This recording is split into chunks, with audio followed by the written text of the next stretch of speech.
Operation സിന്ദൂറിന് ശേഷം പ്രതിപക്ഷം ഉൾപ്പെടെ ഉന്നയിക്കുന്ന വിഷയമാണ് ഇന്ത്യക്കുണ്ടായ നഷ്ടം എന്നുള്ളത്. ഇപ്പൊ ഇതിന് കൃത്യമായിട്ടുള്ള വിവരണം നൽകിയിരിക്കുകയാണ് അജിത് ഡോവൽ. അതെ, നമ്മുടെ പ്രതിപക്ഷ നേതാവ് രാഹുൽ ഗാന്ധി അടക്കമുള്ളവർ ചോദിച്ചുകൊണ്ടിരുന്ന ഒരു ചോദ്യം, എത്ര റഫാലുകൾ നഷ്ടപ്പെട്ടു, നമ്മുടെ എത്ര പൈലറ്റുമാരെ പാകിസ്ഥാൻ പിടികൂടി, നമുക്ക് എന്തൊക്കെ നാശനഷ്ടങ്ങൾ ഉണ്ടായി എന്നാണ് നിരന്തരം ചോദിച്ചുകൊണ്ടിരുന്നത്. കേന്ദ്ര സർക്കാർ ഇതുവരെ അതിന് നേരിട്ടൊരു മറുപടി പറഞ്ഞിട്ടില്ല. നമ്മുടെ സൈനിക വക്താക്കളാണ് ഈ ഓപ്പറേഷൻ സിന്ദൂർ സംബന്ധിച്ച എല്ലാ കാര്യങ്ങളും വിശദീകരിച്ചുകൊണ്ടിരുന്നത്. അവർ പറഞ്ഞു, നമ്മളിങ്ങനെ ആക്രമിച്ചു, ഓപ്പറേഷൻ സിന്ദൂർ എന്താണ്, ആ ആക്രമണത്തിൻ്റെ പേര് പോലും സൈനിക വക്താക്കളാണ് പറഞ്ഞത്. പ്രതിരോധ മന്ത്രിയല്ല പറഞ്ഞത്, പ്രധാനമന്ത്രിയല്ല പറഞ്ഞത്, അവരാരുമല്ല പറഞ്ഞത്. സൈനിക വക്താക്കൾ രംഗത്ത് വന്ന് പത്രസമ്മേളനം നടത്തി വളരെ കൃത്യമായിട്ട് നമ്മളിങ്ങനെയൊക്കെ ചെയ്തിട്ടുണ്ട് എന്ന് പറഞ്ഞു.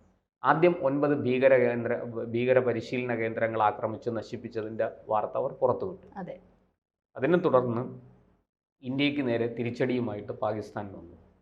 ആ സമയത്ത് അതിശക്തമായിട്ട് നമ്മളത് പ്രതിരോധിക്കുകയും ഏതാണ്ട് 3 ദിവസം 72 മണിക്കൂർ അത് നീണ്ടു നിന്നു. മിസൈലുകൾ ഉപയോഗിച്ചു, ഡ്രോണുകൾ ഉപയോഗിച്ചു, വിമാനങ്ങൾ ഉപയോഗിച്ചു. പക്ഷേ ഒന്നിനു പോലും നമ്മുടെ അതിർത്തി ഭേദിക്കാൻ സാധിച്ചില്ല. വളരെ കൃത്യമായിട്ട് അതിനെല്ലാം അപ്പുറത്ത് വെച്ച് നശിപ്പിച്ചു. ഇത് അവസാനിക്കില്ല എന്ന് കണ്ട ഉടനെ നമ്മൾ കൃത്യമായിട്ട് പ്രത്യാക്രമണം നടത്തി. ആ പ്രത്യാക്രമണത്തിൽ 13 വ്യോമ കേന്ദ്രങ്ങളാണ് തകർന്നത്. ഇതൊക്കെ നമ്മുടെ സൈനിക വക്താക്കൾ നമുക്ക് മുന്നിൽ വ്യക്തമാക്കിയതാണ്. പക്ഷേ എന്ത് ചെയ്യാം, പ്രതിപക്ഷ നേതാവ് രാഹുൽ ഗാന്ധിക്ക് വിശ്വാസം പാകിസ്ഥാൻ്റെ പട്ടാളത്തലവൻ അസിം മുനീറിനെയും അവിടുത്തെ രാഷ്ട്രീയക്കാരെയും ഭീകരവാദികളെയും ഒക്കെയാണ്. അതുപോലെ ചൈനയാണ്. അവർ പറഞ്ഞാലേ വിശ്വസിക്കുള്ളൂ.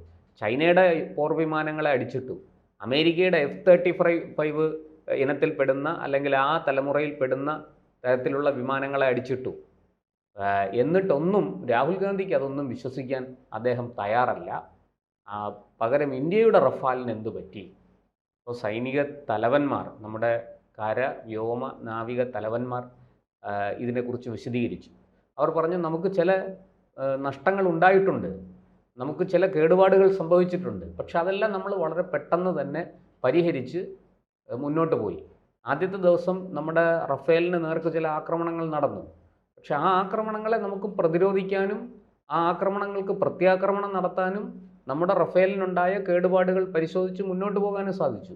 ഈ റഫേൽ നമുക്ക് തന്നിരിക്കുന്നത് ദസോൾട്ട് ഏവിയേഷനാണ്, ഫ്രഞ്ച് കമ്പനിയായ ദസോൾട്ട് ഏവിയേഷൻ. അപ്പോൾ ദസോ കമ്പനിക്കാർ തന്നെ പറയുന്നു, ഇന്ത്യയുടെ ഒരു റഫേലിനും കേടുപാടുകളില്ല. അവർ അറ്റകുറ്റപ്പണിക്കായിട്ട് ഞങ്ങളെ വിളിച്ചിട്ടില്ല, ഇതിൻ്റെ സ്പെയർ പാർട്സ് ആവശ്യപ്പെട്ട് വിളിച്ചിട്ടില്ല, ഏതെങ്കിലും വിമാനം നഷ്ടപ്പെട്ടതായിട്ട് റിപ്പോർട്ട് ചെയ്യപ്പെട്ടില്ല. കാരണം ഇത് നഷ്ടപ്പെട്ടിട്ടുണ്ടെങ്കിൽ റിപ്പോർട്ട് ചെയ്യണം. അവരുടെ കയ്യിൽ നിന്ന് നമ്മൾ വാങ്ങിയ ഏതെങ്കിലും വിമാനം ഈ പറഞ്ഞതുപോലെ അതിനെ ഈ ശത്രു രാജ്യങ്ങൾക്ക് നശിപ്പിക്കാൻ സാധിച്ചിട്ടുണ്ടെങ്കിൽ അതിന് നമ്മൾ അവരോട് റിപ്പോർട്ട് ചെയ്യണം. കാരണം കരാർ അങ്ങനെയൊക്കെയാണ്, അതിന് അവർ നഷ്ടപരിഹാരം തരേണ്ടി വരും നമുക്ക്. അപ്പോൾ ഇതൊക്കെ പറഞ്ഞിട്ടും രാഹുൽ ഗാന്ധിക്ക് വിശ്വാസമില്ല. ഇപ്പോഴിതാ ദേശീയ സുരക്ഷാ ഉപദേഷ്ടാവ് അജിത് ഡോവൽ നേരിട്ട് രംഗത്തിറങ്ങിയിരിക്കുകയാണ്. അദ്ദേഹം മദ്രാസ് IIT-യിൽ ഒരു ഇന്ത്യയുടെ പുരോഗതി, ഇന്ത്യയുടെ ഭാവി, ഇന്ത്യ ഇനി എന്തൊക്കെയാണ് ചെയ്യാൻ പോകുന്നത് എന്നുള്ളതിനെക്കുറിച്ച് അവരൊരു സംവാദം സംഘടിപ്പിച്ചു അവിടെ. അതിൽ സംസാരിക്കാനാണ് അജിത് ഡോവൽ അവിടെ ചെന്നത്. നീണ്ട 7 വർഷങ്ങൾക്കിടെ ആദ്യമായിട്ടാണ് അജിത് ഡോവൽ ഈ മദ്രാസ് IIT-യിൽ പോകുന്നത്. ചെന്നൈ IIT എന്നും അത് അറിയപ്പെടും. രാജ്യത്തെ മുൻനിര IIT-കളിൽ ഏറ്റവും പ്രധാനപ്പെട്ട ഒരു IIT-യാണ് മദ്രാസ് IIT. അവിടെ പഠിക്കണം എന്ന് ഈ ദക്ഷിണ ഭാരതത്തിലെ വിദ്യാർത്ഥികളുടെ, പ്രത്യേകിച്ച് എഞ്ചിനീയറിംഗ് മേഖലയിൽ പഠിച്ചു വരുന്ന ഉന്നത വിജയം നേടുന്ന വിദ്യാർത്ഥികളുടെ ഒരു സ്വപ്നമാണ് ഈ ചെന്നൈ അല്ലെങ്കിൽ മദ്രാസ് IIT-യിൽ പഠിക്കുക എന്നുള്ളത്. അത്ര വിശേഷപ്പെട്ട ഒരു IIT ആണത്. അവിടെ പഠിച്ച ഒരുപാട് പേര് നമ്മുടെ രാജ്യത്തിൻ്റെ വളരെ വലിയ പദവികൾ വഹിക്കുന്നവരാണ്. നമ്മുടെ രാജ്യത്ത് മാത്രമല്ല, വിദേശത്തും. അപ്പോൾ അവിടെ അവിടുത്തെ വിദ്യാർത്ഥികൾ അത്രയും ടാലൻറ്റഡ് ആയിരിക്കും. എന്നാൽ അത്ര മിടുക്കന്മാർക്കും മിടുക്കികൾക്കുമേ അവിടെ അഡ്മിഷൻ കിട്ടുകയുള്ളൂ. അവിടുത്തെ എൻട്രൻസ് ഒക്കെ അത്രയും പ്രയാസമേറിയതാണ്. അത്ര ബുദ്ധിമാന്മാരെ അവർക്ക് എടുക്കാൻ സാധിക്കുകയുള്ളൂ അവിടെ. അപ്പോൾ അവിടെ ആണ് വിദ്യാർത്ഥികളോടൊക്കെ സംസാരിക്കവേ അദ്ദേഹം പറഞ്ഞു, ഇന്ത്യക്ക് യാതൊരു നാശനഷ്ടവും ഉണ്ടായിട്ടില്ല, നമ്മുടെ ഒരു വിമാനത്തിന് പോലും കേട് സംഭവിച്ചിട്ടില്ല. ഈ പാകിസ്ഥാൻ്റെ 9 ഭീകര പരിശീലന കേന്ദ്രങ്ങൾ തകർക്കാനാണ് നമ്മൾ ലക്ഷ്യമിട്ടത്. അങ്ങനെ അത് നമ്മൾ സാധിച്ചു കഴിഞ്ഞപ്പോൾ പാകിസ്ഥാൻ ഇങ്ങോട്ട് ആക്രമിച്ചു. നമ്മൾ പരമാവധി അത് പ്രതിരോധിച്ചു. നമ്മളെ പ്രകോപിപ്പിച്ച് അവരവസാനം രംഗത്തിറക്കി. അങ്ങനെ മറ്റു വഴികളില്ലാതെ നമ്മൾ അവരുടെ 13 വ്യോമ കേന്ദ്രങ്ങൾ തകർത്തു, എയർബേസുകൾ തകർത്തു കൈ കൊടുത്തു. അത് തകർത്തപ്പോൾ അവർക്ക് നിലവിളിയായി. ഉടനെ DGMO ഇവിടെ വിളിക്കുന്നു, പല സ്ഥലത്തേക്കും വിളിച്ചു. അവരൊക്കെ ഇങ്ങോട്ട് വിളിക്കുന്ന സമയത്ത് നമ്മൾ അതിനൊന്നും മറുപടി പറഞ്ഞില്ല. അവസാനം ഒടുവിൽ പാകിസ്ഥാൻ നേരിട്ട് വിളിച്ചു. നമ്മൾ യുദ്ധം താൽക്കാലികമായിട്ട് അവസാനിപ്പിച്ചു, വെടിനിർത്തൽ നമ്മൾ പ്രഖ്യാപിച്ചു. പക്ഷെ ഓപ്പറേഷൻ സിന്ദൂർ അവസാനിച്ചിട്ടില്ല. ഇനി അദ്ദേഹം പറയുന്നു, ഈ ഓപ്പറേഷൻ സിന്ദൂറിൽ നമ്മുടെ ഒരു വിമാനം പോലും നഷ്ടപ്പെട്ടിട്ടില്ല, നമ്മുടെ ഒരു പൈലറ്റ് പോലും പാകിസ്ഥാൻ്റെ കസ്റ്റഡിയിലില്ല. നമുക്ക് ചില കേടുപാടുകൾ സംഭവിച്ചിട്ടുണ്ട്, അതെല്ലാം നമ്മൾ പരിഹരിച്ചു. ഇതിപ്പോൾ ദേശീയ സുരക്ഷാ ഉപദേഷ്ടാവ് നേരിട്ട് വന്ന് ആദ്യമായിട്ട് പൊതുവേദിയിൽ ഇത് പറയുകയാണ്, പ്രഖ്യാപിക്കുകയാണ്. പക്ഷേ എന്നാലും രാഹുൽ ഗാന്ധി ഇത് വിശ്വസിക്കുമോ എന്ന് എനിക്കറിയില്ല. കാരണം രാഹുൽ ഗാന്ധിക്ക് ആരെയും വിശ്വാസമില്ല, ഒന്നിനെയും വിശ്വാസമില്ല. അല്ലെ, നമ്മുടെ രാജ്യത്തിനകത്ത് തന്നെ നാണക്കേട് ഉണ്ടാകുന്ന തരത്തിൽ, രാജ്യത്തിനെ തന്നെ വസ്ത്രം കീറുന്ന തരത്തില് നമ്മുടെ നാട്ടിലുള്ളവർക്ക് എല്ലാവർക്കും അറിയാം, ഈ രാഹുൽ ഗാന്ധിയുടെ വാക്കുകൾക്ക് അവർ അർഹിക്കുന്ന വിലയെ കൊടുക്കുന്നുള്ളൂ. കോൺഗ്രസ്സുകാർ പോലും അതിനെ തട്ടിക്കളയുകയാണ്.